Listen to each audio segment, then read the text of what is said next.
Hello students, I hope you are doing well. I am Abdullah, your chemistry instructor from tutorial.pk और अब हम start करने लगे हैं चैप्टर नंबर 7 की एक्सरसाइज और उसमें सबसे पहले हम MCQs को स्टडी करते हैं। Encircle the correct answer. MCQ number 1 है in which of the following changes atom is reduced. तो यहाँ पे आपको बताना है कि इन चेंजिंग में एटम रिडक्शन कहाँ पे हो रही है, यानी एटम रिड्यूस कहाँ पे हो रहा है। तो देखते हैं बारी बारी इसको। N2 से NO बन रहा है, तो देखिए स्टूडेंट्स, नाइट्रोजन N2 से NO बन रहा है, यानी नाइट्रोजन में ऑक्सीजन ऐड हो रही है, और तो एडिशन ऑफ ऑक्सीजन यानी गेन ऑफ ऑक्सीजन तो ऑक्सीडेशन होता है, तो ये तो रिडक्शन हो नहीं सकता। इस वजह से ऑप्शन नंबर ए आपका रॉन्ग होगा। So it would not be your right answer. B option को देखें, N2 से NO2 बन रहा है। देखिए वंस अगेन N2 में NO यानी ऑक्सीजन गेन हो रही है, it means addition of oxygen यानी गेन ऑफ ऑक्सीजन ऑक्सीडेशन है, तो ये तो रिडक्शन वंस अगेन नहीं हो सकता। फिर आप थर्ड देखिए N2 to NH3। यहाँ पे स्टूडेंट देखिए कि नाइट्रोजन में हाइड्रोजन ऐड हो रही है, तो addition of hydrogen is reduction, तो इसका मतलब यही आपका राइट आंसर होगा जिसमें एडिशन ऑफ हाइड्रोजन हो रही है। तो C option would be your right answer. अगर आप डी ऑप्शन को देखें N2 to HNO3, तो ये भी आपका रॉन्ग होगा। इसको देखें कैसे हम अंडरस्टैंड कर सकते हैं कि N2 से लेट सपोज आपका अगर बन रहा है HNO3, क्योंकि यहाँ पे ऑक्सीजन भी आ रहा है हाइड्रोजन भी आ रहा है, तो आप कंफ्यूज हो सकते हैं कि ऑक्सीडेशन हो रही है रिडक्शन। लेकिन एक और मेथड भी है, नाइट्रोजन की ऑक्सीडेशन स्टेट देखें 0, यहाँ पे हाइड्रोजन और ऑक्सीजन के लिखें, ऑक्सीजन की होगी -2 × 3 यानी हो जाएगी -6, राइट, और हाइड्रोजन पे होता है +1। तो अब आप देखिए -6 है +1 है, तो नाइट्रोजन में कितना आएगा, -6 को +5 बैलेंस करेंगे। देखें मैंने डायरेक्ट कैसे बताया, +5 +1 +6 हो जाएगा, इसको +6 को -6 बैलेंस करते हैं तो नाइट्रोजन को मिलेगा +5। अब आप देखें नाइट्रोजन 0 से कहाँ जा रहा है, 0 से जा रहा है +5 पे, यानी इंक्रीज इन ऑक्सीडेशन नंबर हो रहा है। इंक्रीज इन ऑक्सीडेशन नंबर मतलब ऑक्सीडेशन होती है, तो हमें तो पता लगाना था रिडक्शन का, तो इस वजह से ये रॉन्ग हो जाएगा। सो स्टूडेंट्स, आपने देखा कि किस तरीके से हमने ऑप्शन नंबर सी को करेक्ट किया। चलते हैं बी ऑप्शन की तरफ। So option number 2 is which of the following changes reaction is an example of oxidation. तो आपको बताना है कि फॉलोइंग चेंजेस में से ऑक्सीडेशन की कौन सी एग्जाम्पल होगी। तो बारी बारी सारे ऑप्शन को देखते हैं। पहला option, chlorine molecules to chloride ion. देखिए स्टूडेंट, क्लोरीन मॉलिक्यूल Cl2 होता है और क्लोराइड आइन जब बनेंगे यानी Cl-1, तो इसका मतलब ये इलेक्ट्रॉन को गेन करके बनेंगे। 2 इलेक्ट्रॉन को ये गेन करेंगे और 2 क्लोराइड आइन बनेंगे। अब गेन ऑफ इलेक्ट्रॉन तो ऑक्सीडेशन नहीं होता, रिडक्शन होता है, इसका मतलब ये ऑप्शन आपका रॉन्ग हो जाएगा क्योंकि आपने बताना है ऑक्सीडेशन क्या होता है। फिर देखते हैं B option, silver atom to silver ion. Silver होता है Ag, सिल्वर एक इलेक्ट्रॉन को लूज करता है और सिल्वर +1 आइन में कन्वर्ट होता है। अब आप देखिए स्टूडेंट, सिल्वर एक इलेक्ट्रॉन को यहाँ पे लूज कर रहा है और लॉस ऑफ इलेक्ट्रॉन ऑक्सीडेशन होता है। सो ऑब्वियसली बी ऑप्शन आपका राइट ऑप्शन होना चाहिए। तो बी ऑप्शन को आप टिक कर दीजिए, ये आपका राइट ऑप्शन है। बाकी ऑप्शन को भी देख लें। ऑक्सीजन मॉलिक्यूल से ऑक्साइड आयन बन रहा है। अगर ऑक्सीजन मॉलिक्यूल है, ये आप याद रखिए, ये 2 इलेक्ट्रॉन गेन करता है। एक ऑक्सीजन 1 इलेक्ट्रॉन गेन करता है, तो 2 इलेक्ट्रॉन गेन करेंगे 2 ऑक्सीजन और ये कन्वर्ट हो जाएंगे 2 ऑक्साइड आयन के अंदर, 2O-2 के अंदर। एक्चुअली एक ऑक्सीजन 2 इलेक्ट्रॉन गेन करता है, तो 2 ऑक्सीजन 4 इलेक्ट्रॉन गेन करेंगे, राइट, 4 इलेक्ट्रॉन और 2O2- बनेंगे। सो ऑब्वियसली इलेक्ट्रॉन गेन हो रहे हैं तो ये रिडक्शन होगा। लास्ट ऑप्शन देखते हैं, आयरन 3 to आयरन 2। आयरन 3 का मतलब होता है स्टूडेंट्स आयरन के ऊपर +3 चार्ज होना, और आयरन 2 का मतलब आयरन के ऊपर +2 चार्ज होना। तो ये कैसे हो सकता है, देखें +3 से +2 पे कब आ सकता है कि जब इसमें एक इलेक्ट्रॉन हम एंटर करें तो +3 -1 +2। सो इलेक्ट्रॉन गेन हो रहा है तो ऑब्वियसली ये रिडक्शन हो रहा होगा। सो ऑप्शन नंबर डी भी आपका राइट आंसर नहीं होगा। सो आपको राइट आंसर बी ऑप्शन होगा। चलते हैं MCQ नंबर 3 की तरफ। Which of the following elements in the given reaction is reduced? आपको बताना है कि इनमें से कौन सा एलिमेंट एक्चुअली रिड्यूस्ड हुआ है। तो देखते हैं, आपके पास रिएक्शन है zinc oxide + H2 zinc + H2O। देखिए इसको हम 2 तरीके से बता सकते हैं। जिंक ऑक्साइड कन्वर्ट हो रहा है जिंक के अंदर, तो जिंक ऑक्साइड में ऑक्सीजन है, जिंक में ऑक्सीजन नहीं है, यानी लॉस ऑफ ऑक्सीजन हो रहा है, और लॉस ऑफ ऑक्सीजन एक्चुअली क्या होता है, रिडक्शन होता है। सो आपने पता लगा लिया डायरेक्टली कि जिंक ऑक्साइड आपका राइट आंसर होगा कि जिंक ऑक्साइड की हो रही होगी रिडक्शन, क्योंकि यहाँ पे है ऑक्सीजन और यहाँ पे ऑक्सीजन नहीं है। डियर स्टूडेंट्स, इसको एक और तरीके से भी पता लगाया जा सकता है, वो इंक्रीज ऑक्सीडेशन नंबर ऑक्सीडेशन होता है और decrease in oxidation number reduction होता है। आइए उस मेथडोलॉजी से भी इसको देखते हैं। देखिए इस इक्वेशन को दोबारा लिख लें, जिंक ऑक्साइड प्लस H2 और ये बन रहा है zinc plus H2O। Oxidation number लिख लें -2 + 2। Hydrogen elemental 0, zinc 0 elemental form में, -2 + 1 × 2।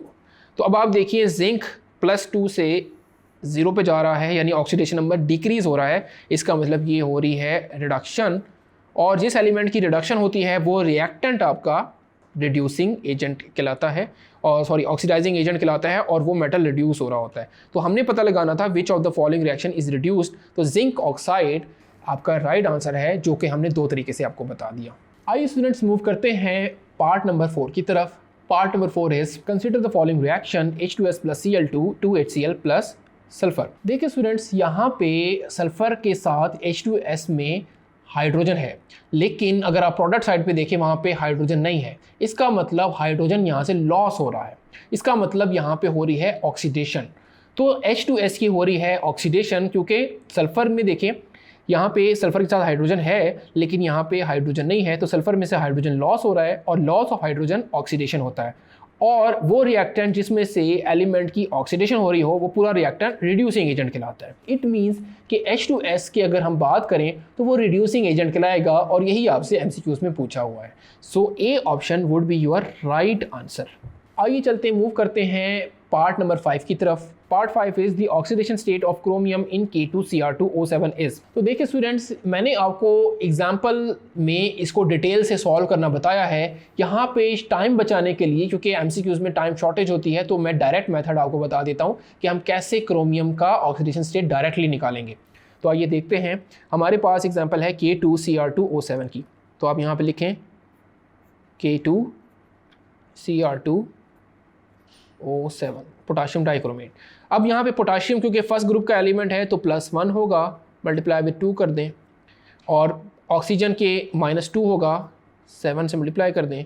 तो याद रखें ये ओवरऑल आपका बनता है -14, राइट। ये ओवरऑल बनेगा -14, ये ओवरऑल बनेगा +2। अब -14 है, +2 है, तो कितने पॉजिटिव की कमी है? सो ऑब्वियस बात है +12 की कमी है। तो यहाँ पे आपको ओवरऑल +12 मिलेगा, क्योंकि जितने पॉजिटिव होते हैं उतने नेगेटिव, क्योंकि +12 +2 मिलके +14 बन जाएगा, और ये आपका -14 है। तो ये आपने याद रखना है। अब +12 याद रखें 2 क्रोमियम का है, तो 1 क्रोमियम का कितना होगा, 2 पे डिवाइड करना पड़ेगा, तो 12 / 2 करेंगे तो आंसर 6 आएगा। इट मीन्स कि बी ऑप्शन आपका राइट आंसर होगा। सो स्टूडेंट्स मूव करते हैं पार्ट नंबर 6 की तरफ। Which of the following statement is not correct about galvanic cell. आपको पता लगाना है कि फॉलोइंग स्टेटमेंट में से कौन सी स्टेटमेंट करेक्ट नहीं होगी गैल्वानिक सेल के अकॉर्डिंग। तो गैल्वानिक सेल में पहला ऑप्शन देखिए, cations are reduced at cathode. देखिए स्टूडेंट्स, कैटाइंस मूव करते हैं कैथोड की तरफ और वहाँ पे रिडक्शन होती है, तो ये बात बिल्कुल ठीक है कि कैटाइंस कैथोड की तरफ रिड्यूस होंगे। चलते हैं बी ऑप्शन की तरफ, anions are oxidised at anode. तो स्टूडेंट्स ये बात भी बिल्कुल ठीक है कि एनोड पे होती है ऑक्सीडेशन, और एनोड पे एनाइंस आते हैं और वहाँ पे ऑक्सीडेशन यानी इलेक्ट्रॉन को लूज करते हैं। तो देखते हैं part C. Part C is electrons flow from cathode to anode. देखिए स्टूडेंट, ये ऑप्शन रॉन्ग होगा, क्योंकि अगर आप डिटेल लेक्चर्स देखें तो आपको वहाँ पे आइडिया होगा कि डायग्राम में भी अगर आप देखें, इलेक्ट्रॉन्स एनोड से कैथोड यानी जहाँ से इलेक्ट्रॉन लूज हो रहे हैं उस साइड से रिलीज होंगे और मूव करेंगे कैथोड की तरफ, यानी इलेक्ट्रॉन्स का फ्लो होगा फ्रॉम एनोड टूवर्ड्स कैथोड। तो ये आपका रॉन्ग ऑप्शन हो जाएगा, जिसको हमने यहाँ पे पिक करना था। तो आप आंसर करेंगे C option would be your wrong. Part number D को भी अगर आप देखें, ऑक्सीडेशन अकर्स एट एनोड, तो ये भी आपका राइट आंसर है। एनोड पे ऑक्सीडेशन होती है, कैथोड पे रिडक्शन होती है, लेकिन हमें रॉन्ग आंसर का पता लगाना था, which is option number C. चलते हैं पार्ट 7 की तरफ। Which of the following is not true about the Daniell cell. यहाँ भी स्टूडेंट आपको बताना है कि डैनियल सेल के अकॉर्डिंग इनमें से कौन सा सही ऑप्शन नहीं है। पहला ऑप्शन है half cell of an active metals act as cathode. देखिए स्टूडेंट्स, यहाँ पे अगर आप देखें तो यही बात रॉन्ग होगी कि एक्टिव मेटल जो होती है, फॉर एग्जांपल जब मैंने आपको डैनियल सेल्स की एग्जांपल बताई तो वहाँ पे बताया कि जिंक आपकी एक्टिव मेटल है, और एक्टिव मेटल पे होती है ऑक्सीडेशन यानी इलेक्ट्रॉन लूज होते हैं। तो अगर आप ऑप्शन को देखें, एक्टिव मेटल कैथोड एक्ट कर रही है, तो ये बात रॉन्ग हो जाएगी, बिकॉज एक्टिव मेटल तो एज एन एनोड एक्ट करेगी, क्योंकि वहाँ पे इलेक्ट्रॉन लूज हो रहे होंगे। सो ए ऑप्शन ही आपका रॉन्ग ऑप्शन होगा, जो आपने एक्चुअली यहाँ पे पिक करना है। सो ए को आप इनसर्कल कर लीजिए। बाकी पार्ट्स को भी देख लें कि वो सही होंगे और कैसे सही होंगे, वो भी मैं आपको जस्टिफाई कर देता हूँ। Half cell contains an element in contact with its ions in aqua solution. बिल्कुल ठीक बात है कि हाफ सेल में आइंस अपने एक्वा सोल्यूशन में डिप हुए हुए होते हैं और इन कॉन्टैक्ट होते हैं। C option, a salt bridge connects the two half cells. बिल्कुल ठीक बात है, मैंने आपको बताया था कि सॉल्ट ब्रिज एक यू शेप्ड वैसल होती है, एक कंटेनर होता है जिसमें इलेक्ट्रोलाइट होते हैं और जिसका काम टू हाफ सेल को कनेक्ट करना होता है। डी ऑप्शन, अ spontaneous oxidation reduction reaction generate electricity.